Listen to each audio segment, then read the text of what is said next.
Hello YouTube, this is Charlie426 and today we have the review of the Hydra Universal Sentry or HGUC GM or GM Type C from Gundam 0083 Stardust Memories.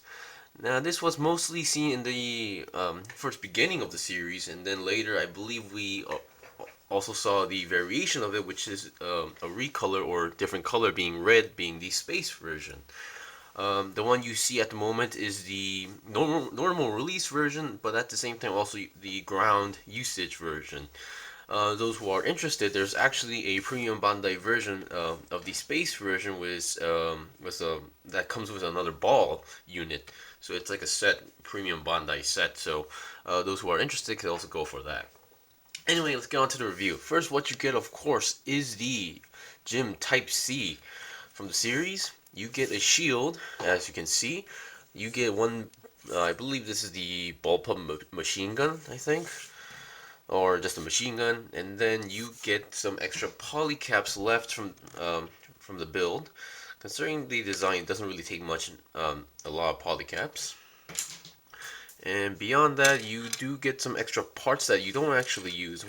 And my guess is that this is from a different kit. I'm guessing it's either like the Gym Striker or the, I don't know, maybe Gym Custom.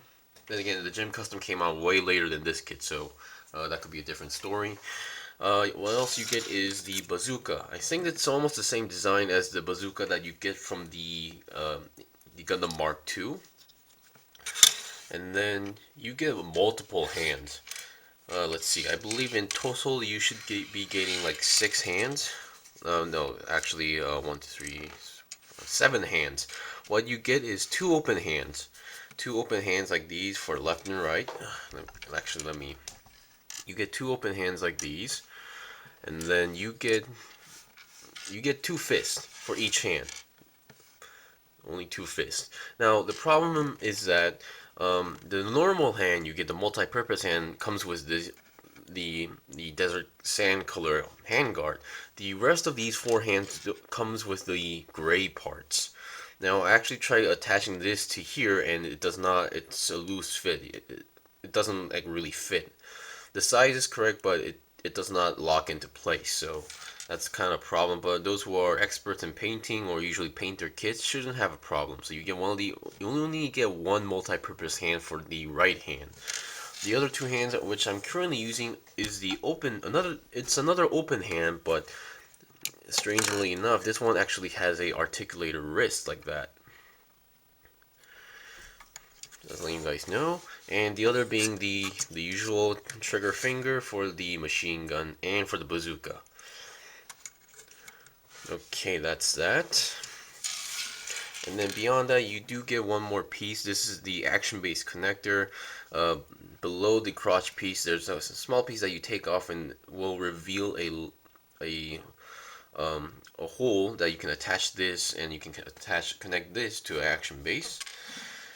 And finally, you get a sticker decal sheet. As you can see, I did not use everything. I only used a few, 2 Federation symbols, one for the shield, one for the shoulder, and then I used, I believe, 2 EFSF stickers, one black, one white. Now, I did use a additional decal of a number 426 on the right shoulder. However, that is not from this kit itself. It's actually from another leftover kit that, you know, a leftover decal sheet from a different kit. So that's why I used it, because the numbers, they look a little bit too big for the shoulder, so I used a smaller version of it. Anyway, let's get on to the review. Now, first of all, sorry for the inconsistent color of the video, because I'm still working on it. Because if I actually turn on my room light, it becomes really orange. It gives out this orange vibe into the entire video on my camcorder, which I really don't understand why. So I currently turned off the lights of my room, and I'm heavily relying on the light installed on my booth and a little bit sunlight. Now for the head. Once again, I need to mention this. Despite having a beam saber, you get one beam saber handle or hilt. The problem is that you do not get any beam saber effects with this. but at the same time, I can sort of understand what they were going for because we never actually saw this one using the ground type. I believe we did not see it using a beam saber in the series, I believe.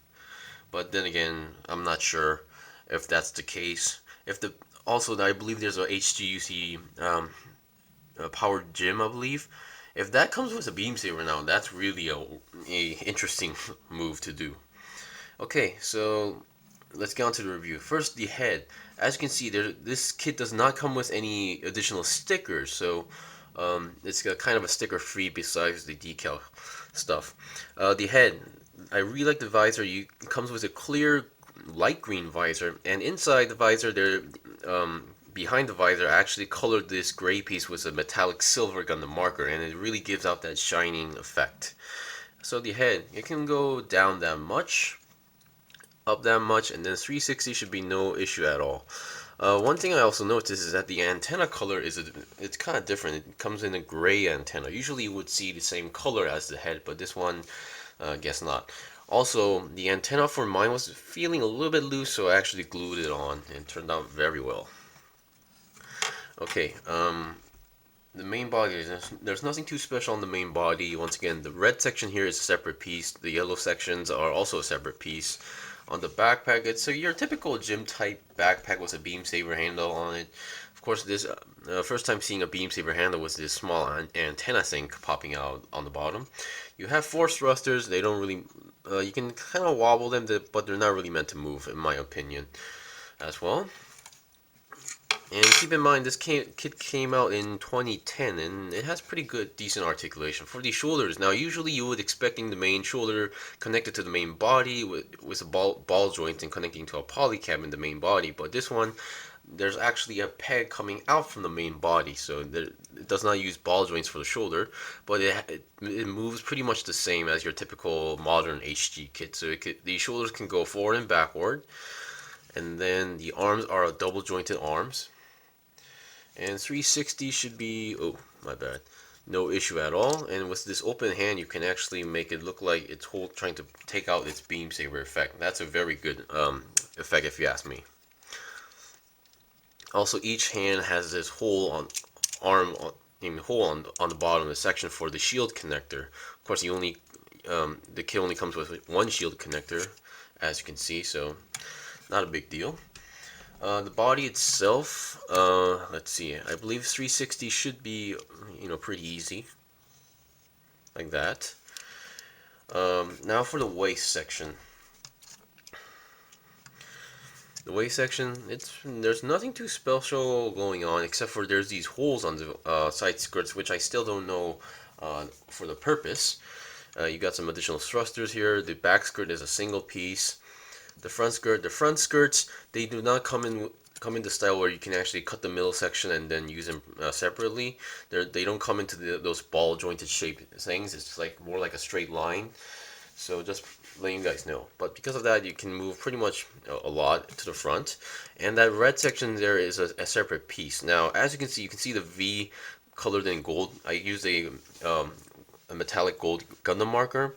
That part comes in just entirely red. So if you actually saw the sticker decal sheet, you get this yellow V sticker, then that's where it's supposed to go. And I tried doing that multiple times, and it really doesn't look good. So I actually just colored it. Yellow doesn't really work on red, so I usually use a golden Gundam marker, which pretty much works on any color. Okay, the legs. Despite its age, it's kind of surprising not to see a side swivel, but considering that this is a gym, I don't really mind.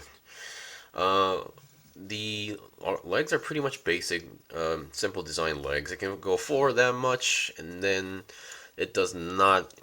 Yeah, despite the build, it does not really have a double joint even though it did have a double joint, because of the design, it would be collided like this. So a 90 degrees bend is all you get, and the feet are your typical ball jointed feet, if you're wondering. Okay, that's that. Now let's look at its accessories. Let's look at its machine gun first. The the machine gun. Now this is, I guess, my favorite design of a machine gun. It looks pretty efficient.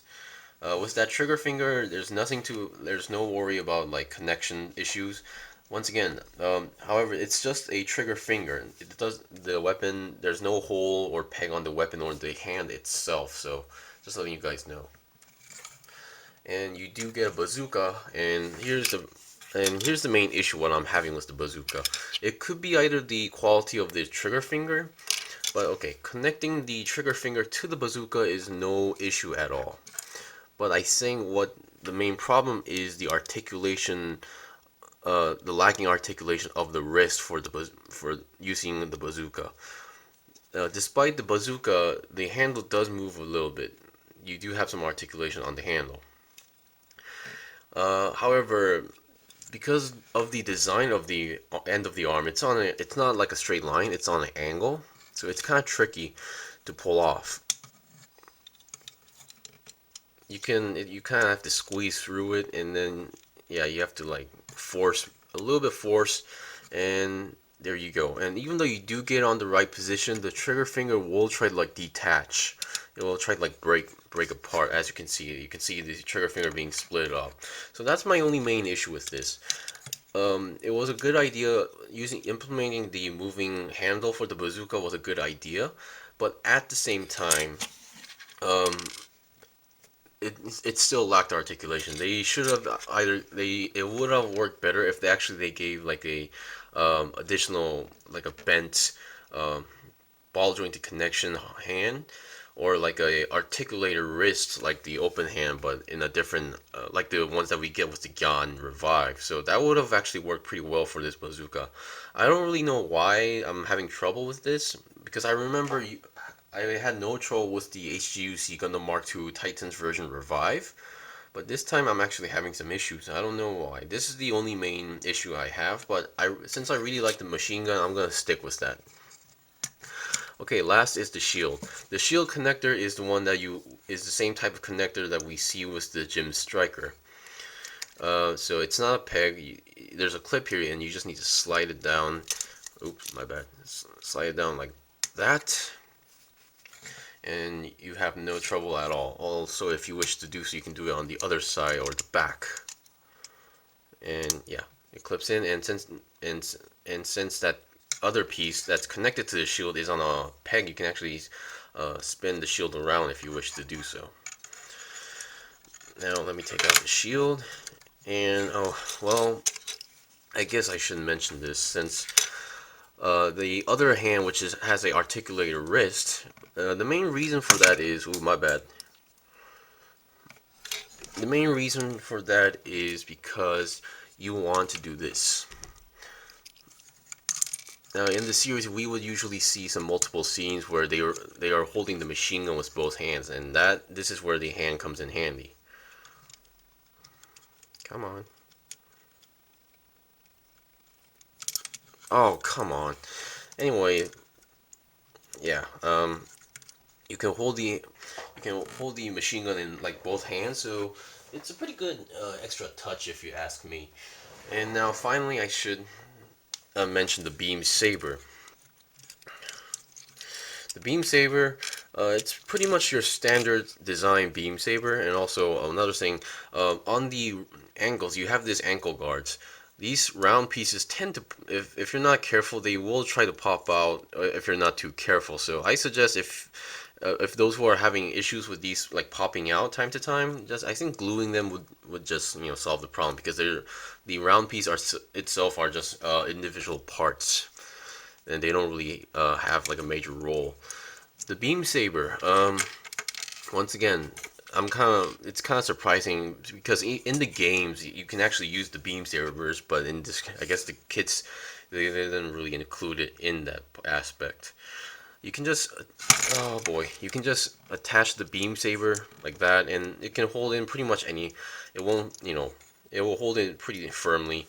And if those who have built multiple high grade kits, you're bound to have like leftover beam sabers. So here's one from a different kit.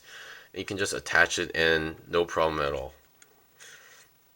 There you go. So it will fit any kind of beam saber effect, as long as it's from the similar Universal Century. Stuff from like I believe Double O or Age kits would not fit because of the shape. Anyway, that was the review of the HGUC GM Type C. Once again, this is a very basic kit in terms of build and design, so this is pretty much recommended for anybody, for Federation fans, or Grunt Suit fans, or even beginners, because it's pretty much a straightforward build, so there's nothing to go wrong at the same time. And the fact that it does not use any stickers is also a very good plus. The only issue for me would be the bazooka and the constantly falling off ankle guard piece. So those are the ankle guard piece is it's a really easy fix, so no need to worry about that. Anyways, thank you for watching. If you enjoyed the review, give my video a like and also subscribe to my channel. I still have more kits to buy and build, so please stay tuned. Also, if you have a request or a question, leave a comment below, and if I got anything wrong, leave a comment below as well. Anyway, see you guys next time.